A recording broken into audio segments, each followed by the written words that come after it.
Hello everybody and welcome back to our channel. We are Brigade of Beads, a diagnosed dissociative identity disorder system. My name is Cryptic and this is our 2026 Q&A video.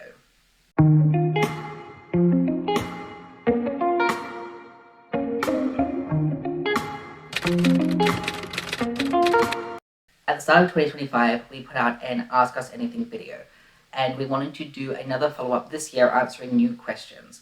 We will not be answering every question that we are asked. Sometimes it is because there was an overlap, so we condensed the questions. Some questions were answered in part 1, and some are too personal or private for us to feel comfortable answering so publicly. This video is split into 11 different sections with timestamps down below so you can jump between them, and has been filmed over multiple different filming sessions with the alters who either felt the most connected to a question or who were just available filming their answers. So without further ado, let's get into part 1, alter-specific questions. Are there any keystone or centralized or core alters in your system? Yes, very much so. We have a very complex, very layered, and very multi-dimensional system, and there are many disconnected groups. However, we do have a centralized grouping of alters, which we call our front-facing system, and these are the alters who are most engaged or connected to our external life. And then within that group in the system, there are specific parts who feel more centralized or vital to the system than others. And to answer the question more directly, the alters in our system who are more centralized or more keystone figures are Pan, Rent, Adam, Molly, Mega, Maisie, Violet, Maribel, and myself, Cryptic. How do you work with alters that don't want to have DID or are in denial and self-hatred? This is very, very hard to do and is not easy, and the approach that you take will have to be tailored to each individual alter in each individual system. For ourselves, if an alter is not causing harm to the body or distress to the system, we leave them be. There are some parts in our system who are in denial, but as they do not delete our system tracking information, since they do not cut off professionals, or since they do not block friends, we let them be, as for right now that is safest for them and the system. Then confronting the reality of being a system, then confronting the reality of having trauma would overwhelm them and put them into crisis and isn't yet safe for us to do.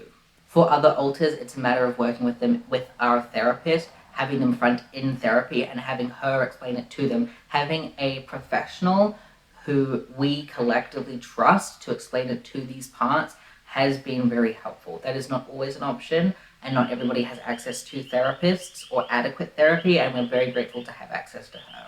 Sometimes our friends will explain it, sometimes we'll leave notes, sometimes we will try to connect with them internally or have them co-front or to show them irrefutable proof like diagnostic paperwork or showing that they can't control a limb when they are in co-consciousness, showing them artwork that they don't remember drawing. However, we have to take it gently and slowly because again, sometimes them confronting the fact that they have trauma can cause the system or themselves to go into crisis and put ourselves at risk.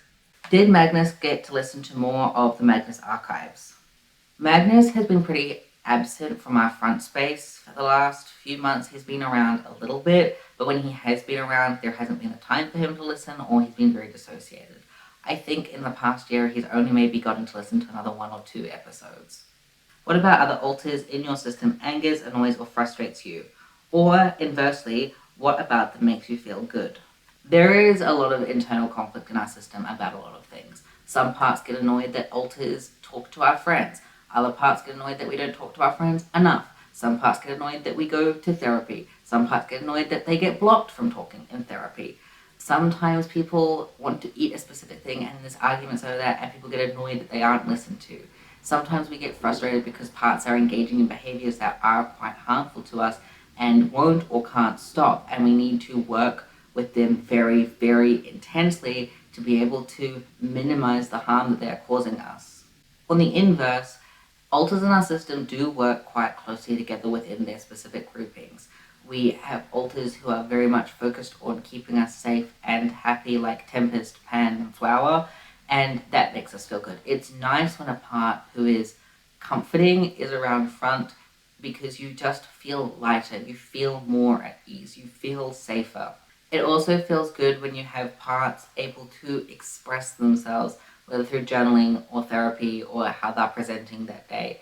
It feels good to feel the joy that other alters have of finally being able to be seen and witnessed And even though that can be incredibly painful at times, it is worth that pain and discomfort. This question asks, who is the best alter? Look, I know that the answer to this question is meant to be, there isn't one. We're all a system, we all work together, blah, blah, blah. And it is a bit like being asked to name a favorite child, which again, you're not supposed to do. However, we love ranking things.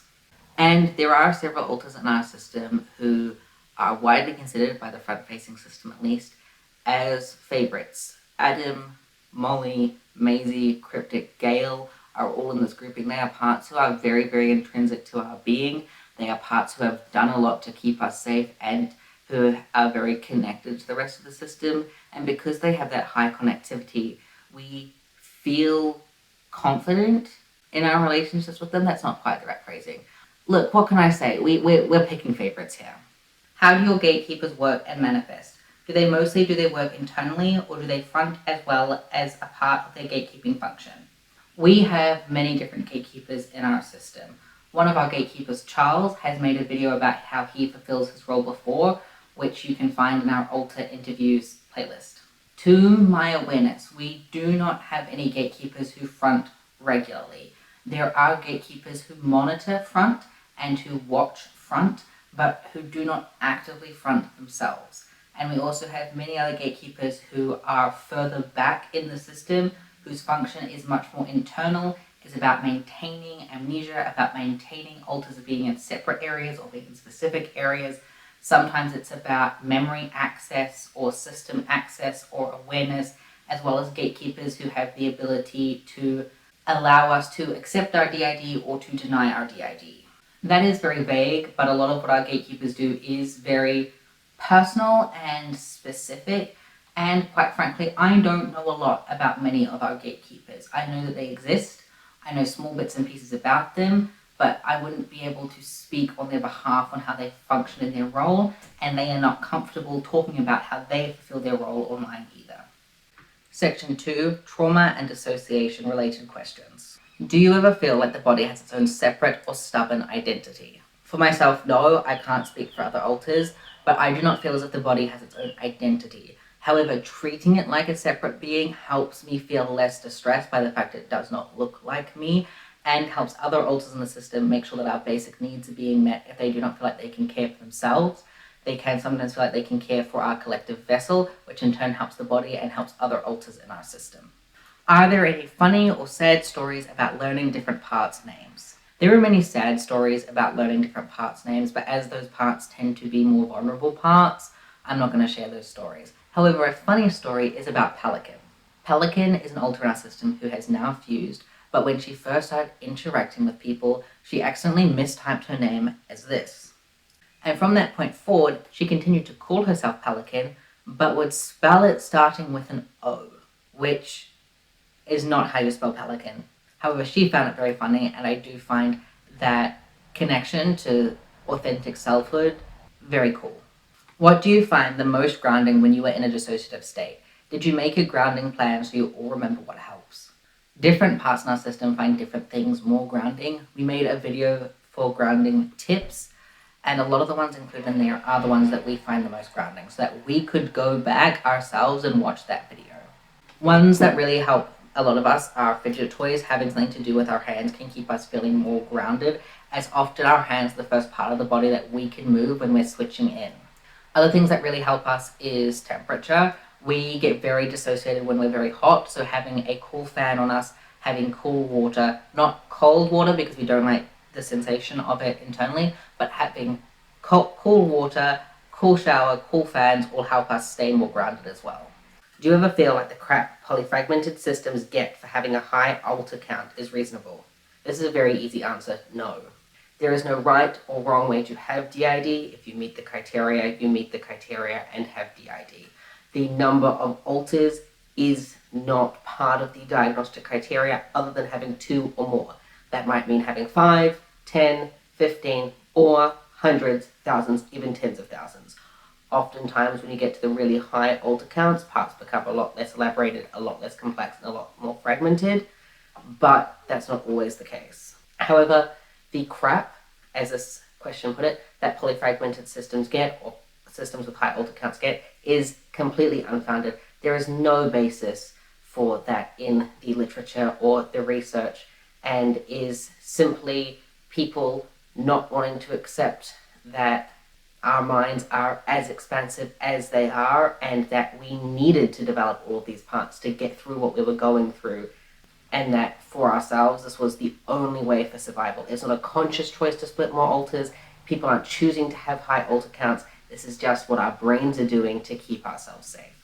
How do you handle the gap between logically knowing you can trust someone and emotionally not trusting them at all? This is a real hard one. Therapy has helped us a lot. Practice, allowing ourselves to practice trusting, to practice asking for help. When it goes poorly, when our trust is betrayed, when people say no, it stings, it sets us back. But when they say yes, when it goes well, when that trust that we place in someone is rewarded with kindness and patience and acceptance and understanding, it is really, really helpful and does help us progress forward. Unfortunately, this is just something that you have to trial and error. Yes, there are things you can do in therapy. Yes, there are things you can do in your own time. But at the end of the day, the only way to start trusting people is to start doing it. And it's really, really hard to start. You might need to build up a lot of safety within the system first. The only way to do it is to do it, unfortunately. But in saying that, you don't have to jump in the deep end. If there are certain triggers that you know will make it harder for you to trust someone, or specific environments or specific interactions, try and avoid those and start with something simpler. If having someone in your house is too stressful, ask to go someplace else to meet them, like a park or a cafe or the cinemas.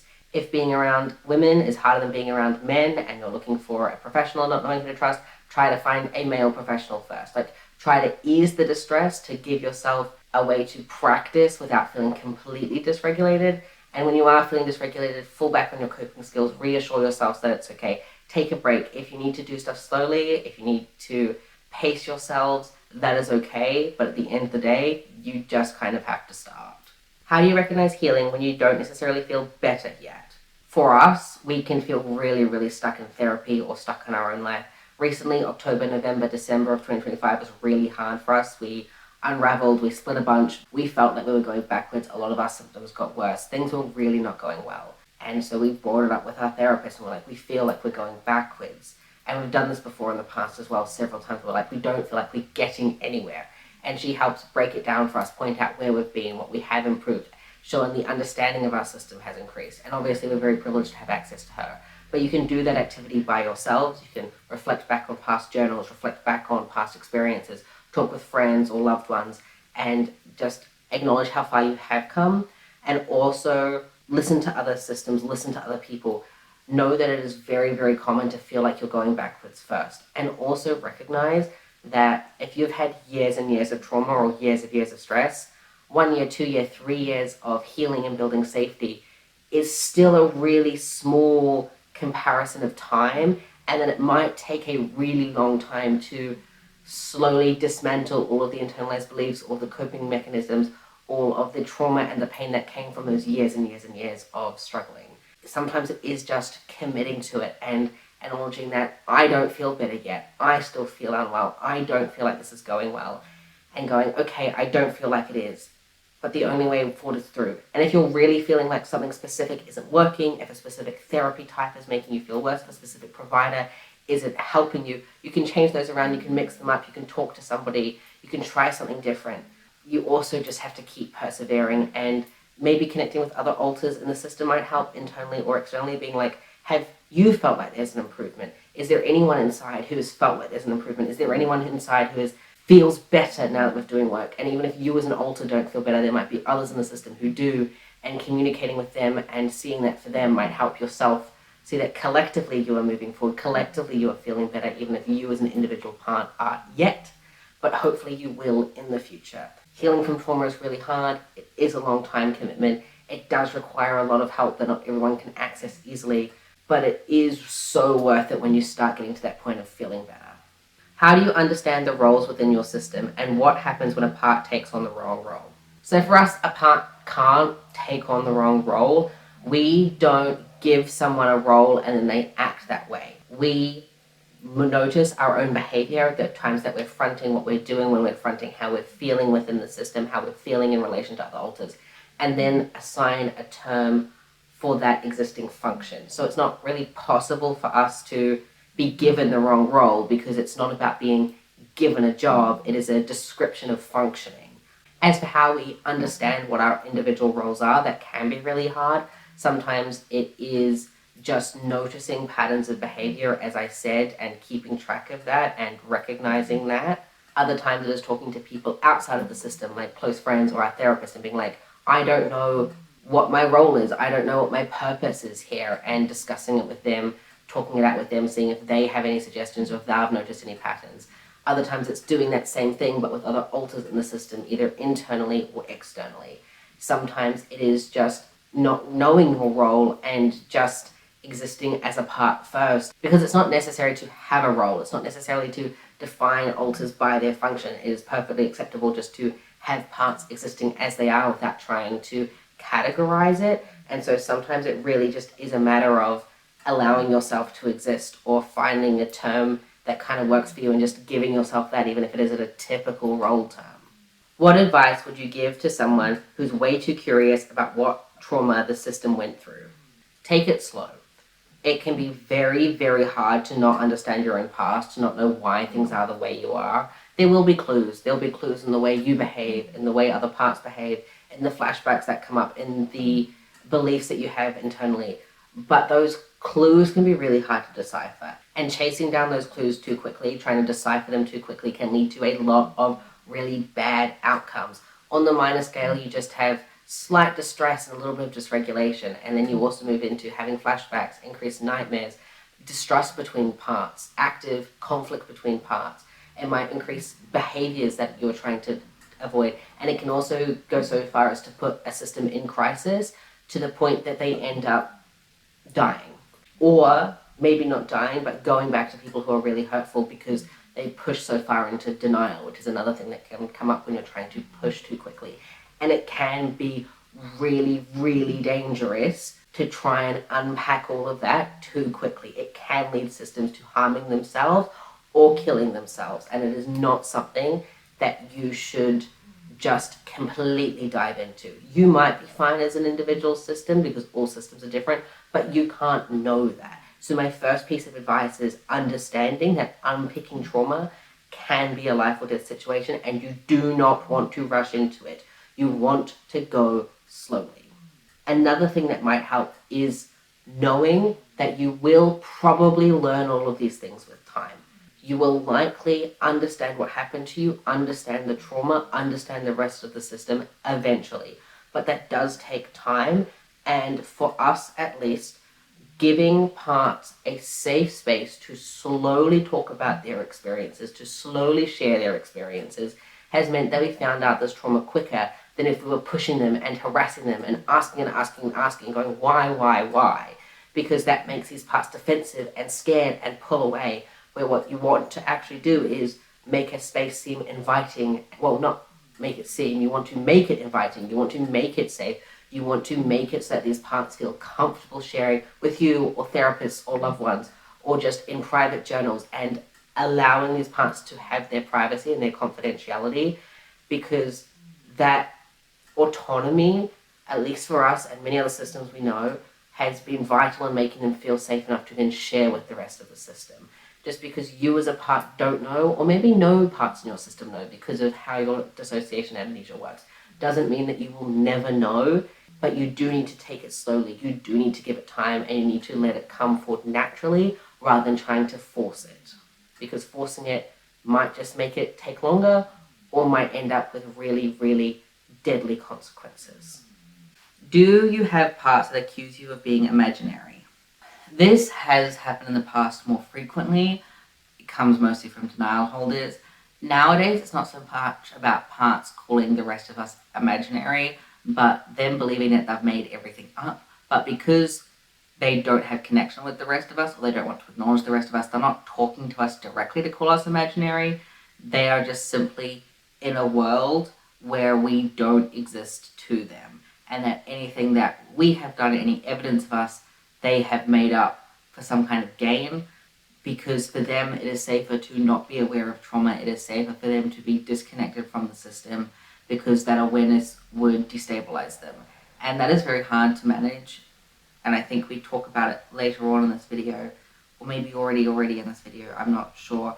Either way, very hard having parts struggling with denial, and we have been called imaginary in the past, but it's not common nowadays. Have you ever had parts that disappear for a while and return as somebody new? So we fuse a lot. This is where 2 or more alters become a smaller number of alters. That's a very simplified version of a very, very complex process. And we have had parts that have pulled back from front and ended up fusing and so come back as literally somebody new. We've also had parts be pulled back from front and either go dormant or just very internal and then come back changed in some way. Vizard's gender shifted when she came back from near dormancy. Her role also changed a lot. She used to be a mask alter, now she's an information sharer. So there are fundamental changes about parts without their sense of self being adjusted. We also suspect that we have parts that appear, present a specific way for a specific situation, and then disappear, and then present a specific way for a different situation, and are very adaptable and malleable and kind of like multi-tools. But we haven't been able to confirm that yet. That's just speculation, but that would fit under that description. And we also have parts that disappear and then show up again months or years later, the exact same as when they left. How do you hold on to a sense of self when therapy brings up conflicting identities? Currently, we don't. We have a very structured persona that we present to the world that uses our more formal preferred name, that uses he, they pronouns. A lot of the passions that he has, a lot of the desires and goals that he has are representative of our collective. It is essentially a mask of an amalgamation of different parts that isn't exactly any one alter in our system. And so that doesn't feel like our identity, it feels like the identity that we present to the world. As individual alters, because we blend so a lot and because we experience a lot of depersonalization, we can lose our senses of selves very easily, but it normally ends up circling back around and coming back eventually. But we don't hold on to a sense of identity a lot, especially in therapy. We get very, very blended in therapy. We get very, very blended when there's a lot of conflicting things. And sometimes we can sort through them and sometimes we can't. And maybe other systems have other tips for that, but for ourselves, we just ride it out. How do you manage identities that hide or go quiet in specific settings like university or therapy? Then they're not meant to be there. It's different for therapy, but for university, lots of us kids don't show up. I never ever have gone to therapy or university. I front at home only, but I don't need to front at university and I don't need to front at therapy. The parts that need to do it, the parts that can manage it, do it, or parts that get triggered for it. But we have no parts in our system that need to be at university and don't show up. Therapy, Maisie says, is a bit different. Sometimes people will want to show up to therapy but can't get to front, or get blocked by alters in front, or parts that are important to a conversation we're having in therapy don't want to talk to our therapist, don't want to engage with her. And that is more tricky. But because we can write things to our therapist and our therapist lets us email her at any time and we can attach pictures to the emails, then even if that part can't show up for therapy, they can still communicate things to her. And she doesn't do therapy over messages back, but she can give information to the system to pass back to those alters. And it does take longer and it is more word of mouth, but it means that work can still be done even if those parts don't go to therapy. I think where it is the hardest for us is that lots of us don't get to show up in social situations. Even if we're hanging out with our close friends, lots of us kids don't get to front around them anymore. And lots of other alters don't get to front around them anymore. And that can make us feel very isolated and distant from our friends and make us miss our friends, even if somebody else in the system just saw them or was just talking to them. And that can be hard. And that's where memory sharing and blending and being co-conscious can help a lot, to help us still feel connected with our friends, even if we don't get to fully front with our friends. Do you find the DSM-5 or the ICD-11 provisions a more useful / accurate depiction about DID in general? I don't really have an opinion on this. I think that diagnostic manuals in general are very broad and not very explanatory on the diversity of how different disorders can present by the nature of being a diagnostic manual and not a complete introduction to that specific disorder. I do quite enjoy that the ICD-11 specifically states that the amnesia that systems experience does not need to be around switching, but I think that both of them are good enough at what they do at the time being that I wouldn't say that one is better than the other. How do you manage / get along with parts who do not want to cooperate? I wish that we had an answer for this. Realistically, it's still something that we struggle with a lot.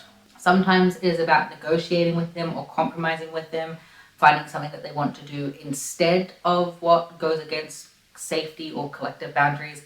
Sometimes it's about inviting them out in therapies that they can discuss these things with our therapist and she could be a third party, ideally an impartial third party, but because she has a longer standing relationship with the parts that front frequently, the parts that don't front frequently don't necessarily feel like she will be impartial.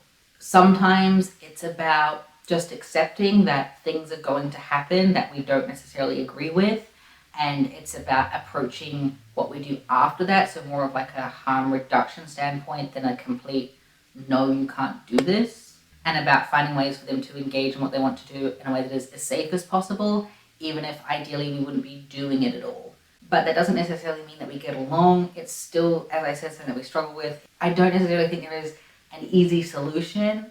I think that it just takes a lot of work and also just takes accepting that sometimes you're not going to agree and get along with everyone and work out how to do it anyway, because you don't have a choice. You are all part of the same brain. You are all dissociated elements of the same person, even though we feel like a lot of the time very distinguished individuals.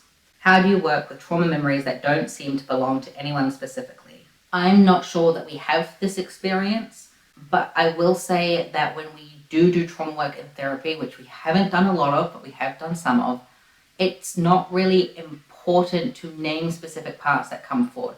How our system functions, there is a lot of blending that goes on, there is a lot of co-fronting, there's a lot of co-consciousness.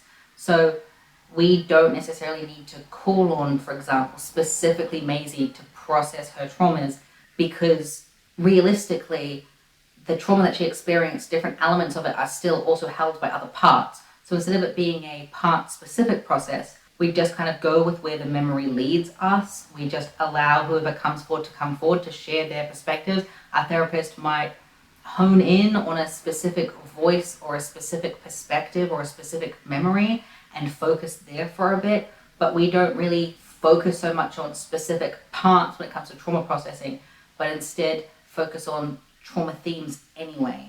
So I hope that kind of answers that question. What do you wish people understood about spacing out that words never quite capture? It's not just a binary of present and absent.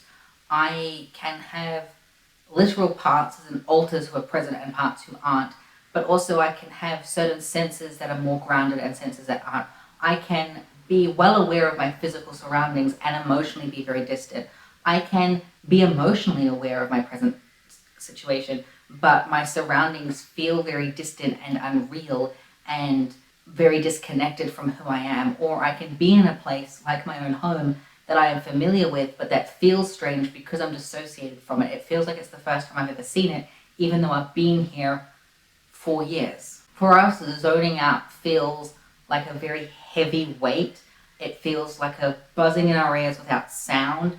It is suffocating whilst also making us feel so incredibly light and floaty. And it's almost like that physical sensation. Say you've been on a swing set a lot during the day. When you lie down in bed and then your body still feels like it's moving, it's like that. But instead of your body feeling like it's moving, it's your consciousness feeling like it's swaying in and out of the present moment. When you're in the moment, knowing that you aren't going to remember something, or knowing that your memories are fading, do you have any tips on grounding or returning to the present so you'll remember?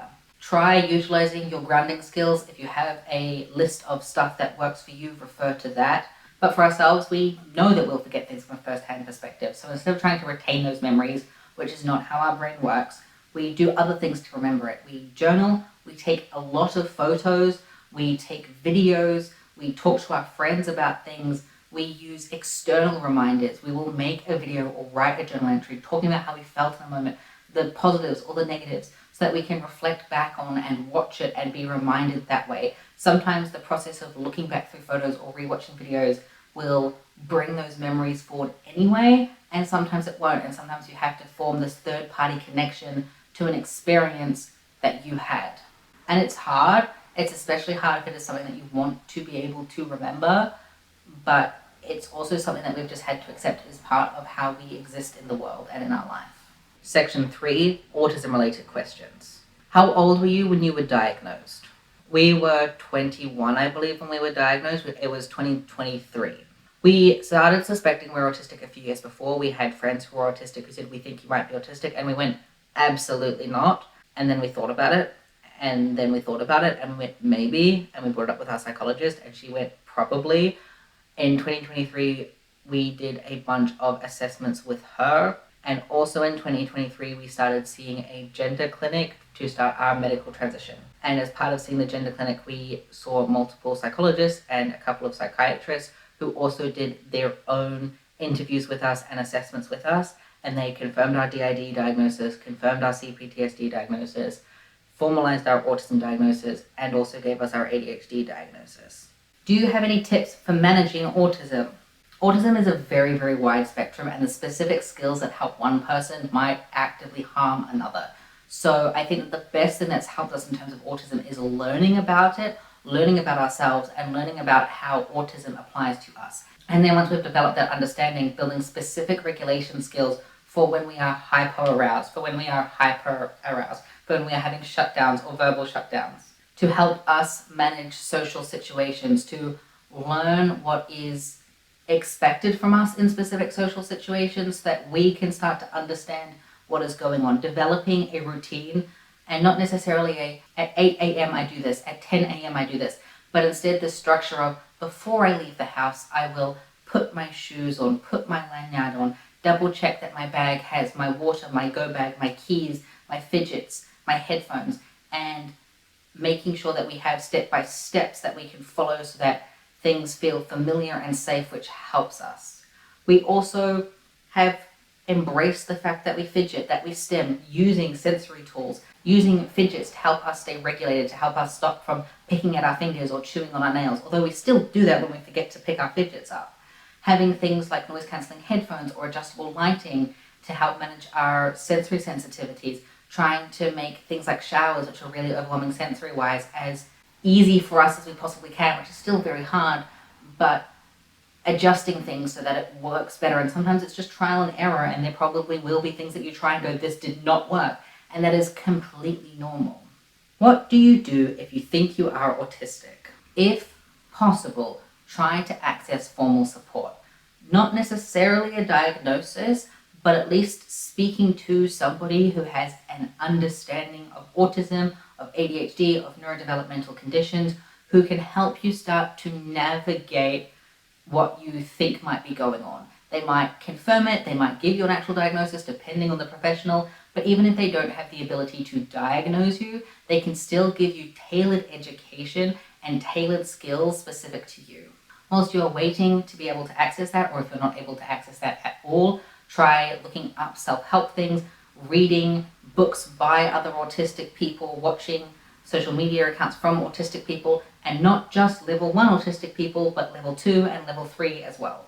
And develop your understanding not just based on your experiences with autism, because whilst that is important to understanding yourself, but also autism as a whole, because by doing that you might notice things that you didn't notice about yourself before, and you'll also have more connectivity with the wider autism community, where a lot of high support needs people are often quite ostracized from it, and their voices are silenced in favor of people who can speak for themselves easily or who come across as quirky rather than disabled. That rant aside, try to find professional help, and where not accessible, try to find reliable resources to educate yourself and start testing out different accommodations, different sensory tools, different adaptations to make your life easier. Section 4, ADHD related questions. Do you have any tips on how to help divert attention to other things without having to use regular alarms? We do use regular alarms, but we don't just use sound-based alarms. We have lights that change color, and so twice a day they start flashing different colors at us, 12:30 and 6 p.m. to remind us to eat food, and that helps divert our attention. We don't always listen to it, sometimes we just ignore it, but it helps remind us that we need to eat. We also have this visual timer where you can adjust the volume that we use, particularly when cooking, but also if we're doing a task and we only want to do it for less than 2 hours. You pull the thing for however many minutes you want to do the task, and it slowly decreases.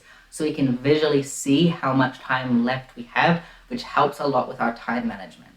Other things that help us is body doubling, specifically with support workers, or when our cats interrupt our focus, but that isn't really something that we can choose to do or influence ourselves. How do you know when not to take ADHD medication?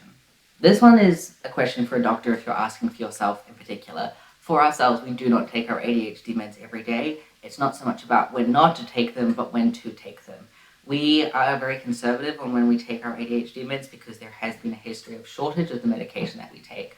So we only take our medication on days where we plan to get things done, or we want to get things done, or there is a task like an assignment or an email that needs doing that day, that if we don't take our medication, we likely won't have the executive functioning capacity to be able to do. So for us, we take it as needed, but if that is a question that you're asking for yourself, that's a question for your doctor, not for us, a stranger on the internet. How does ADHD interact with or complicate your DID symptoms? Focus, switching, memory, energy. Did you ever get caught up trying to tell the difference between ADHD traits and dissociative ones? I'm not going to give you a science answer. What I will say is that having ADHD, it's different for different alters. Lots of alters in our system struggle with executive dysfunction, which I don't struggle with. I'm very good at being able to do chores and to start filming things or to do things immediately and to get things done and to stay focused on a task or stay focused on a movie and all of that stuff. So I'm really good at managing our ADHD. But with DID, I don't get to front often. I'm not in the body often. So the part of us, me, who's really good at managing all those symptoms, isn't around often. I'm not around often. I only really front as myself every few months, but I'll blend with other parts more than that. So having DID makes it really hard for our system to navigate having ADHD because the parts that have the coping skills or aren't as impacted by it don't get to exist very often. For me, I don't think about whether something's ADHD or DID. It's just me. It's my life. I'm living it. It doesn't matter. Maisie says it's the same for her and for the other alters that she knows about. Although apparently we used to try and tell it apart more. But she says that for us, it's not really important what is causing something. What's important is that we're experiencing it and implementing coping skills and regulation strategies to be able to navigate the symptoms and experiences we are having. In her words. Do you have any tips for managing your ADHD? For us, medication has been quite helpful. We've had to trial a couple of different ADHD meds, but our current one works quite well.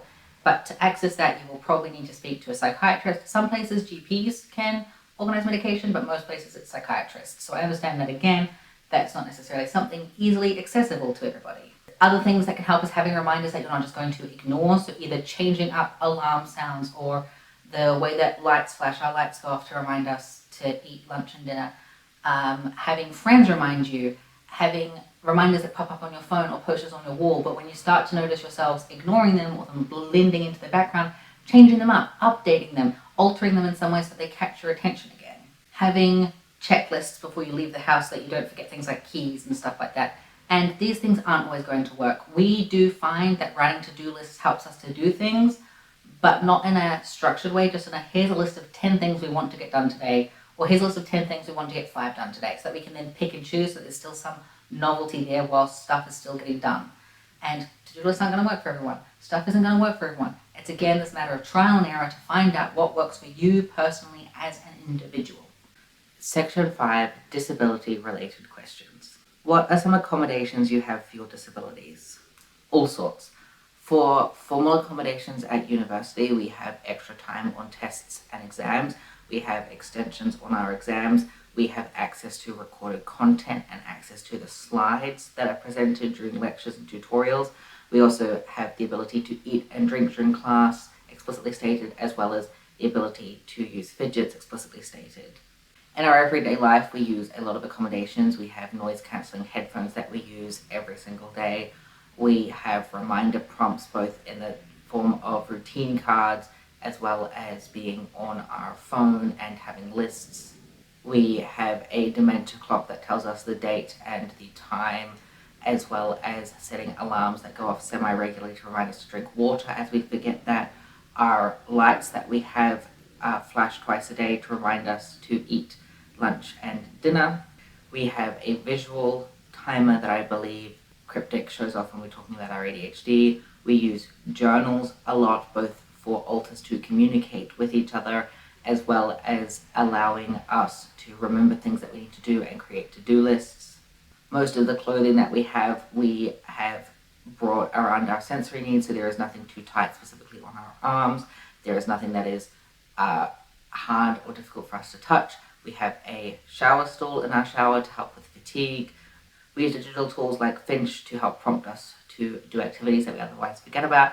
We use Simply Plural and Discord to help facilitate system communication and increase system awareness. We use How We Feel, which is an emotions tracking app so that we can check in and see how multiple parts of the system are feeling emotionally. There are probably more things that I'm also forgetting, but those are the main ones that come to mind. Section 6, support-related questions. What sort of work do your support workers do? Do they help with prompting for ADLs or helping access community and that sort of thing? Or is it more emotional support? So for those that are unaware, ADL stands for Activities of Daily Living and includes things like eating and drinking, bathing, hygiene, toileting, dressing, and those very, very basic things. And then there are IADLs, which are your instrumental activities for daily living. And these are things like managing money, managing a budget, meal prepping, managing health, communicating with others, shopping, those sorts of things. So whilst we need some prompting for our ADLs, most of our support comes in the form of IADLs, especially around meal prepping, shopping, and accessing community. We do need prompting to be reminded to do things like shower, brush our teeth, plan meals for the week, and those sorts of things. However, for us, the prompting comes more indirectly than directly from our support workers. If we have a support worker coming, that is what then prompts us to complete those tasks. If we don't have a support worker coming and we're not aware of somebody coming into our house, our sense of time and our awareness of things that needs to be done is pretty much completely absent most of the time. And so we do not think about these things existing. They are just not present in our mind, so we cannot do them. But when our phone reminds us 2 hours before, hey, a support worker's coming, we go, oh, a support worker's coming, I need to do these tasks. And that's when those tasks become present in our mind. I don't know if that makes sense.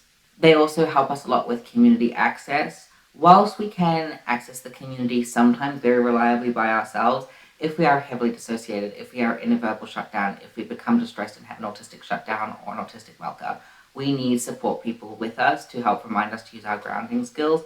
Having someone with us in person is automatically grounding for us anyway, so sometimes just the matter of having somebody there helps navigate these things, but they help us access in the community. There's a company that we work with who does events mostly, and so we get to do a lot of activities that we otherwise wouldn't get to do. Like in February, by the time this video is out, we're going to Laneway, which is a big music festival here in Australia, and there is no way that we will be able to do that independently, so our support work company is helping us access that. It's not really emotional support because we don't have that kind of relationship with our workers. We do rant about things with them, but we don't go to them for help with these things per se. We more so just talk to them like they're people and we're people. And there's co-regulation going on because they're regulated. Most of the time, we've had a really shit run with support workers recently. When our support workers are regulated, that helps us feel co-regulated, but it's, again, not an active thing that they're doing, but a passive form of support. How often do you have support workers? And do you wish it was more, less? Are there things you don't have access to but would like to? Currently, we have support workers regularly 6 hours a week to help with in-home care and community access, specifically for appointments. And then we will do 1 or 2 community-based events with support workers a month as well. We struggle having support workers in our home. It activates us quite a lot and can make us feel very, very vulnerable. So we actually struggle to have them in our home as much as we would need or benefit from. And we also struggle having them help us with things that we find too personal, especially things like laundry or folding our clothes. We don't want people touching our clothes or making our bed or going in our rooms. So we actually really struggle to engage in the supports that we have. Rather than do we wish we had more access to supports, I wish that it was easier for us to engage with them without becoming triggered or overwhelmed or distressed, resulting in shutdowns or flashbacks. Is your goal in therapy to get down to 1 alter? No. Our goal in therapy is to decrease our distress and to manage our symptoms. We're not aiming for going down to 1 alter, which is called final fusion, or having all parts collaboratively work together, called functional multiplicity. We'd love for functional multiplicity to happen, but our goal in therapy is just to decrease our distress. It is to learn coping skills, learn grounding skills, learn about our system, understand our system, have parts that struggle with acceptance, learn how to accept the system, have parts work on their trauma memories and process them so that nightmares and flashbacks and intrusive thoughts and negative self-beliefs are unpacked and dismantled and minimized. We don't feel like we need to push for final fusion or functional multiplicity. We're just letting what happens and focusing in the moment, in the day, on what we can do to make ourselves collectively feel better in the long run and increase our collective functioning. And how that looks specifically in terms of final goal is unimportant to us. Section 7 is university-related questions. Are there ways you've been able to get work done and write notes from lectures to remember later, but at least one part wants to fight to be out and restricts heavily on writing notes and not wanting to pay attention? When we were attempting university in 2024, this did happen sometimes. We had parts that would sit in our lectures and cross-stitch instead of writing notes, but last year, 2025, we didn't experience this as much. I think it helped that we were doing a course that a lot of parts really invested in because it was about contemporary literature. However, because as I've already mentioned, we have access to the recorded lectures and access to the PowerPoint slides from the lectures, if the part does end up fronting that isn't taking notes or is just really dissociated or not taking notes, then we can look back on the lectures ourselves and take new notes or just look at the PowerPoint slides ourselves. So that's really, really helpful for navigating those resistant alters and then also navigating general dissociation, general amnesia, general forgetfulness. Are you balancing university well and accommodating your needs as a person and system? We shall see. We did balance it very well semester 2 of last year, but we were only doing 1 university course and we would like to be doing our degree faster than that. So this semester we are going to be attempting to do 2 courses. However, if that goes poorly, we have about a month's window to drop courses without financial or academic penalty. So if we are finding that we are struggling to take care of ourselves, that our system is declining in its functioning and communication, or that our schoolwork is suffering, we will drop back down to 1 course to ensure that we are able to do both university and exist in general. It's very much a balancing act for us, making sure that we are doing enough of something to feel like we are getting somewhere, but also not doing too much of something that takes away from our other areas of living. Do you have someone working at university advocating for you? So there is a disability collective at our university and also a union who is heavily involved with the disability collective. It's not an actual union because it's too interconnected with the university, but it's still called the university's union. Anyway, there is also the Student Central, which is where we set up our student access plan and get all of our accommodations formally stated, which is given to our tutors and course coordinators. These aren't people who work directly one-on-one with us unless we reach out to them, but there are people that we know we can reach out to if we need. However, we haven't had to raise any issues yet. I know other students at our university who have, but for us, our accommodations have been working well and our supports have been met appropriately. How did you tell your university about your disabilities? So as part of our student access plan, we needed to provide proof of disability, in which we gave them a letter from our psychologist in 2024, and then in 2025, also a letter from our OT. So we just had our professionals write letters, say this is our disabilities, this is how it will impact our study, this is the accommodations that we need. It was easy for us because we knew that there are people in our corner who will help protect our right to accommodations and protect our right to education, and that disclosing our diagnoses did not in any way inhibit our ability to pursue the degree that we want, and we weren't afraid of discrimination, whereas I know that that isn't the case for everybody, but we are very, very lucky that we are able to be so open about it. How do you find your experience being a system at university? Do particular alters front for this? Because university involves a lot of socialization, interacting with our classmates, our tutors, our lecturers, other people that we might run into who we're friends with, our social alters get triggered to front, specifically Astral, our host, as well as other social protectors. And it's not always a one alter is fully fronting, but often multiple alters blended together. Some of the environments at university also pull specific trauma holders forward. However, we are navigating on minimizing those triggers for them, as they don't want to be triggered forward on campus. So we're helping to work with them in therapy to make it more manageable for them.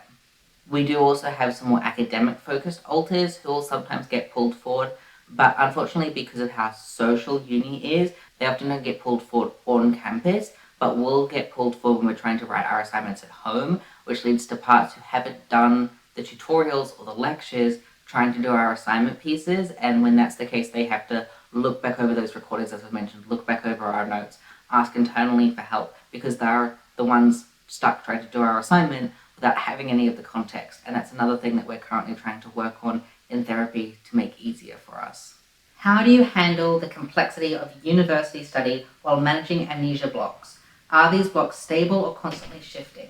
So one of our accommodations for university is that we get access to our tutorial slides, our lecture slides, and our lecture recordings. Tutorials aren't recorded, so we can't go back and watch those. So this means that even if we do forget what happened in class, we can open up our laptop and rewatch the lecture or reread the slides.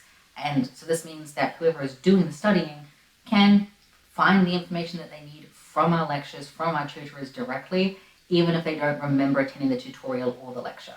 In saying that, because of how our system functions, we don't have a lot of major blackouts day to day anymore, so we'll normally remember most of a lecture or most of a tutorial, especially if a frequent frontal was in attendance, even if we weren't fully fronting ourselves as individuals. We also take notes in class. It also helps that we're in first year courses, so a lot of the information that we are learning is stuff that is either common sense or we actively already knew, so we don't have to try and retain new things. When it comes to attending class and finding our classrooms, we have reminders of when our classes are and where they are that pop up 2 hours before class starts, plenty of time to get to uni, and half an hour before class starts that we can make our way there before the class begins if we're already on campus.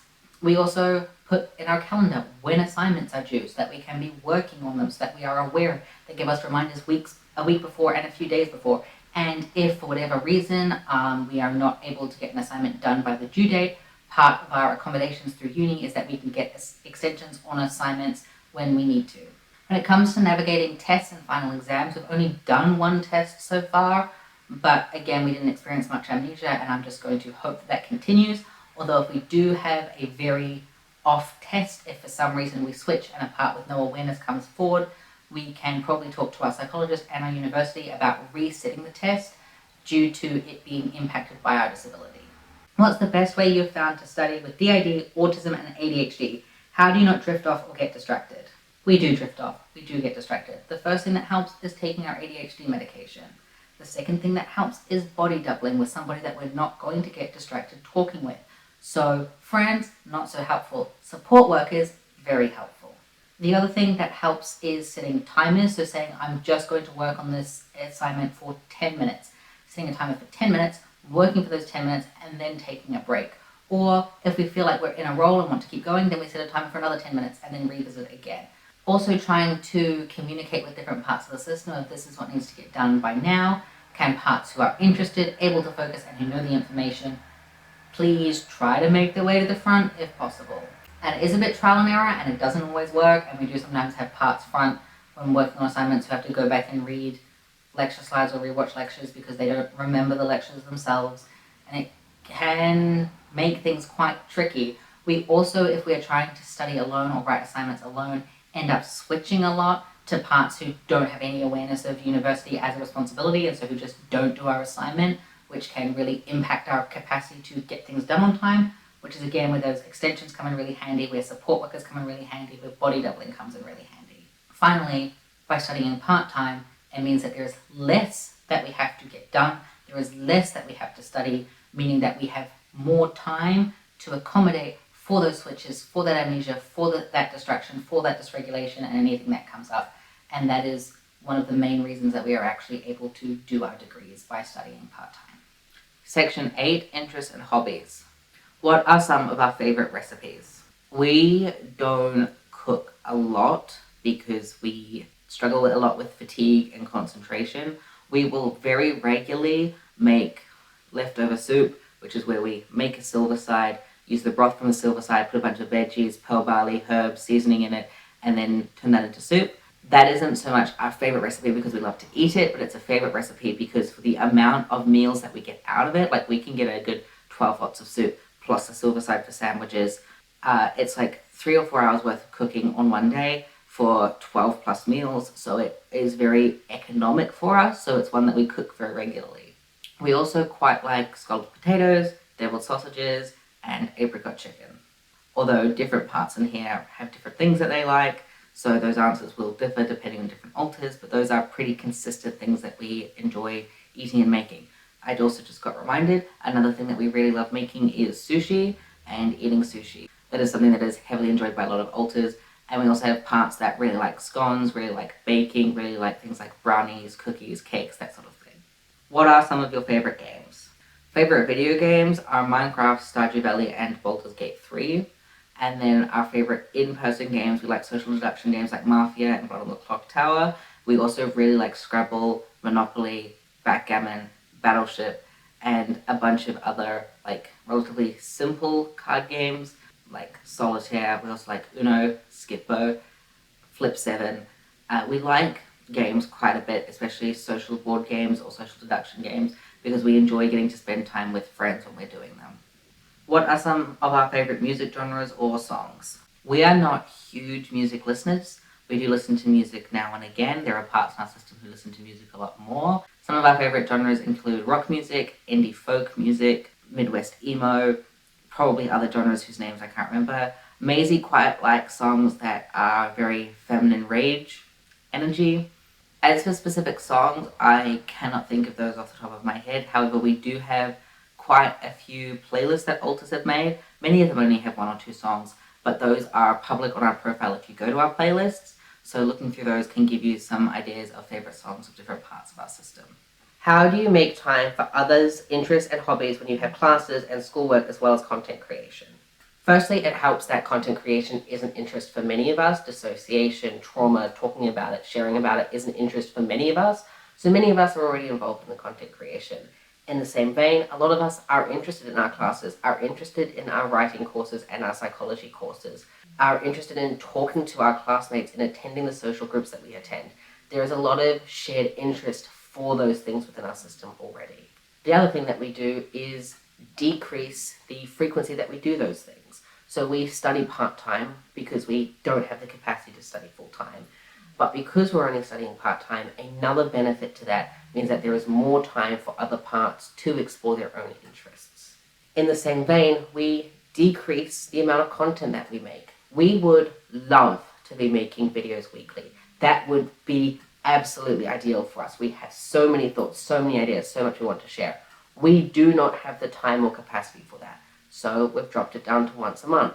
And again, that dropping it down to align with our capacity also has the benefit of giving more time and more freedom for other parts to explore their interests.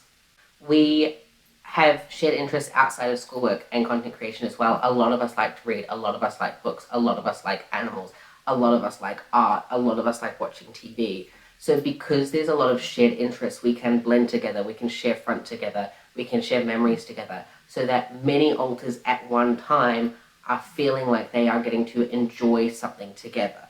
or enjoy something that is unique to them. There are some specific things that some parts have claimed just for themselves, like Magnus and the Magnus archives, or some parts are like, I want to do a makeup style a specific way, or this specific piece of clothing is mine.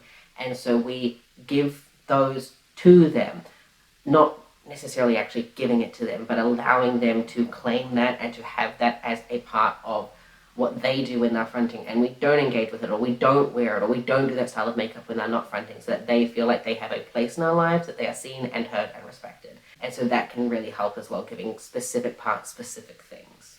I noticed that you read a lot of books. What strategies do you use to not lose interest due to switching? First of all, we do lose interest when we're switching. Again, we blend a lot, so it's not always hard switches, but that combination of alters might change. So we'll often switch between different books. We'll often have multiple books on the go at once. So if a different part comes forward and still wants to be reading, but doesn't want to be reading, say, The Hunger Games, then they might switch to a different book, like a memoir, or a part might then come forward who's younger, so then they might read a middle grade novel like Wings of Fire or Warrior Cats. And so we have these multiple books of multiple different genres consistently on the go, so that parts can change between them. We also will just pick up a book months or years later from where we left off and keep reading. Our memory is very strange in how it works. Strange isn't the right word, but it will keep memories very present even if a long time has passed. And so we can pick up a book that we haven't read in months or years, and when we start reading it again, so long as the same parts are around, or the parts that have shared memories, then they're able to just pick it up and not have to restart it. And so that is another thing that we do. But the last strategy that we do to not lose interest when we're switching is to just lose interest. We don't try and force ourselves to keep doing what somebody else was doing first. We used to do that, and then we used to all feel really unsettled and uneasy and frustrated and not feeling like we were enjoying life. And we realized that a lot of that was because we were forcing ourselves to continue what other alters were doing, to continue masking even when we were home alone. So we just allow ourselves to switch. We allow ourselves to lose interest and accept that that is part of our life and that that is completely okay. Section 9, transition-related questions. Can you talk about your gender-affirming tattoo and that experience? For those unaware, in 2023, we got a cosmetic tattoo on our upper lip that was meant to mimic stubble. You can still see it. It is what gives the darker look to our top lip, as the hair that we have there is still quite light in coloration, even though it is getting more filled in. When we got this done, it was recorded by our tattoo artist and posted online, and we used the name Beans in that video, as we don't share our name publicly that we use in everyday life, because that is an internet safety thing. Beans is the name that we use online. It's a common nickname with friends IRL, so we use that name in that video. This is important context. That video that my tattoo artist posted went very viral. It got well over 1 million views. I think it got over 2 million views. And the comments on that video had to get turned off because they were filled with transphobia.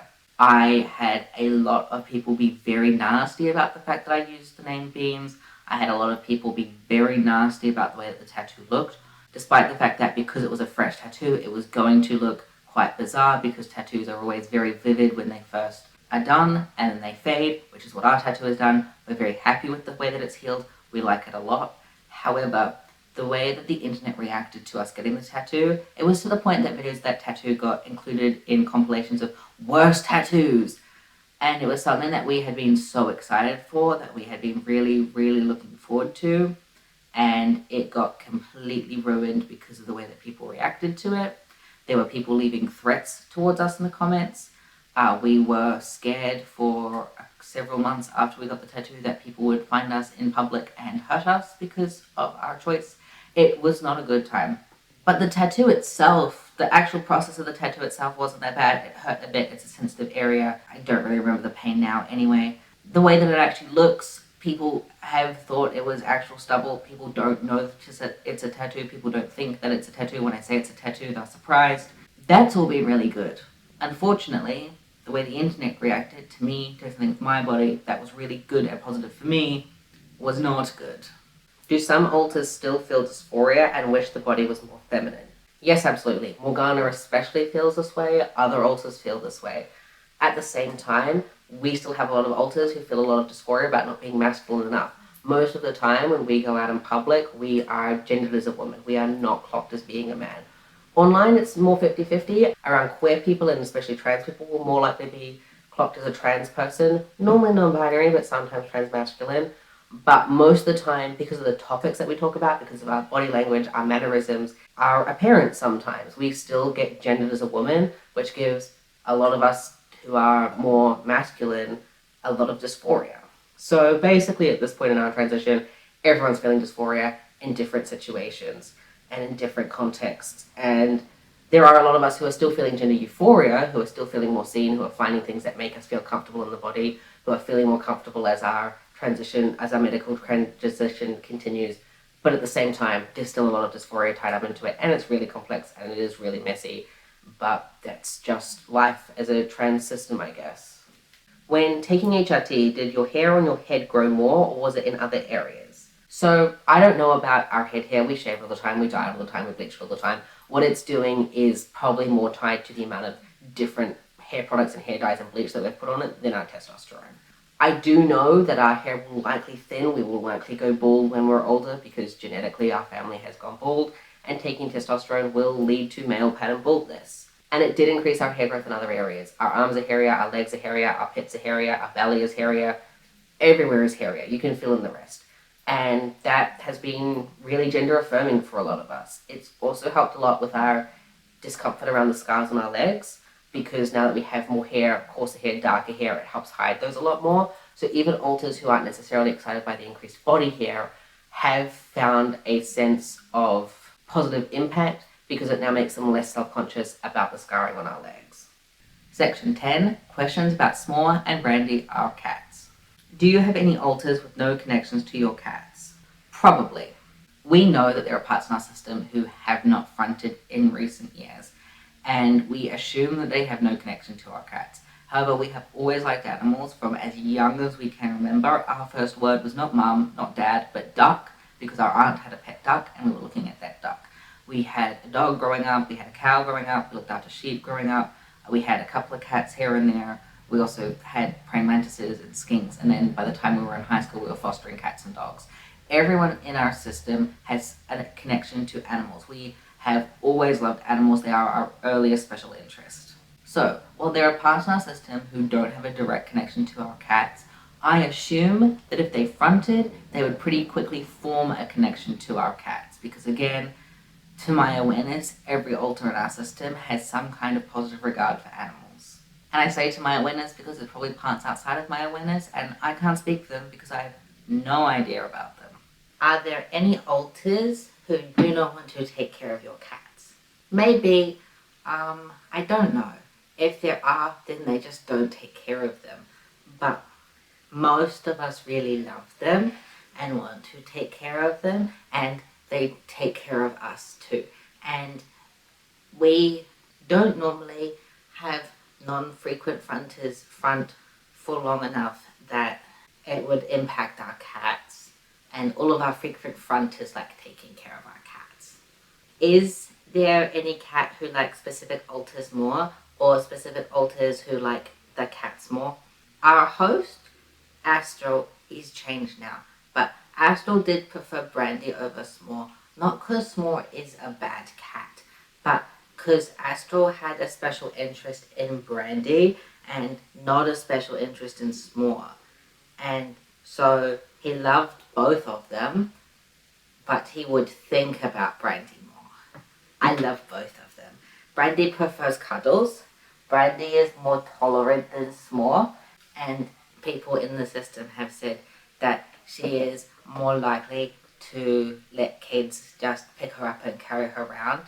But she's a very good cat. She's very nice. S'more doesn't like it as much when you make him cuddle you. He will run away quicker, see? And he's gone. But he still really likes cuddling and he likes playing, and they both like it when we take them out supervised in the front yard, and I like to think that they love all of us. I don't know if they can tell the difference between different alters because I can't talk to them. What's it like taking care of animals with DID? Do you have a schedule of feeding or cleaning up after them? We don't have a set schedule for feeding our cats. They're both grazers, so they just have biscuits available at all times. When we go to the kitchen, we top up their biscuits, meaning that they always have a big supply of biscuits, so that if we do end up in a very long flashback or a dissociative episode, they never run out of food. Same for their water, they have multiple bowls of water. Brandy in particular likes to drink from a cup next to the bathroom sink, so that is right next to the sink, which, because it's right there in our eyesight, it makes it a lot easier to fill up rather than having to remember to go to the kitchen to fill up water. And they also have water in the kitchen, which we also top up regularly. So there's multiple sources of water so that we don't have to fill up their water as often.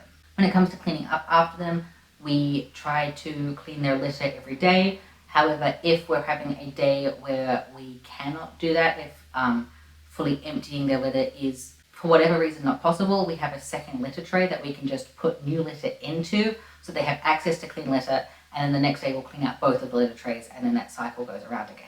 And also our cats remind us if for some reason we have forgotten to empty our cat litter trays, Small will come and meow at us and yell at us until we do it, because he likes having a clean litter tray. So he will actively remind us. They will also remind us to feed them if they think they haven't been fed enough.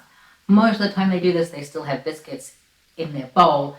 They just want me to top it up so that it's very, very full. But aside from that, we actually find taking care of our cats pretty easy. The reason that we got cats and not a dog is because we really struggle to leave the house consistently, so we wouldn't be able to walk a dog consistently. Cats don't need walking. We have enrichment for them. We play with them. We have cat trees for them. We have a tunnel for them. We move stuff around so that stuff is new and interesting for them. And they're pretty cruisy, and they fit into our lifestyle well. We care a lot about them, and everyone in the system that I know about cares about them and wants to help take care of them. Some of the kids don't necessarily know how to do that well. Looking at the child part that we had to have a stern talking to who kept giving Brandy showers, but nothing that would actively harm them, just stuff that isn't necessary to do, if that makes sense. Section 11, miscellaneous questions. Can you create an Amazon wish list where we can help you buy things for alters like wigs and makeup? No, we are not comfortable supporting Amazon. We are not comfortable having other people financially support Amazon on our behalf. We currently are boycotting Amazon as much as we possibly can. Are any of y'all religious and often fight or argue about it in Headspace? No, we've had some alters who have had vague leanings towards Christianity, but not really. Our family never practiced. We grew up atheist/agnostic. We have some alters who are more spiritual, who connect with Mother Nature or tarot and stuff like that. But again, it's not very strong. And so because it's not very strong, there's not really any arguments around it, because it's not a thing that people are invested enough in to argue over. I know that is the case for other systems, but ourselves, it's just kind of a thing and a non-issue. If you could describe yourself in flavors, what would they be? Most alters in our system don't have flavors. That's not how we associate with them. I could try and bring that up, but it just wouldn't work. We do have colors though, and a lot of us have specific colors. I cannot list it off the top of my head. There are too many of us and too many colors, but I will put a little image on the screen for you to look at right now. I can say that for myself, Jay, I am heavily associated with the color red, and Beck is heavily associated with the color of a dark purpley red. I guess maroon might be the right term. I know that Astral is associated with blue, Flowers associated with light blue, Cryptic's grey, Morgana's orange. There are a lot of color associations, but not so much flavor conversations, although that is an interesting thing to consider, and I would like to know if other systems have flavors that they associate with different alters. And that brings us to the end of our 2026 Q&A video. This video is coming out a few months after than we planned on. We did want it done by January, but we didn't finish filming until nearly the end of February, so sorry about that, everybody. If you have any more questions, please feel free to leave them in the comments. We'll either answer them there or add them to the list to answer in a future Q&A video. Thank you all so much for watching. If you were so inclined, you might want to like the video or subscribe, but you don't really have to. Above all else, I hope that you are taking care of yourselves, you're finding some peace in life, and we'll see you in the next video. Goodbye.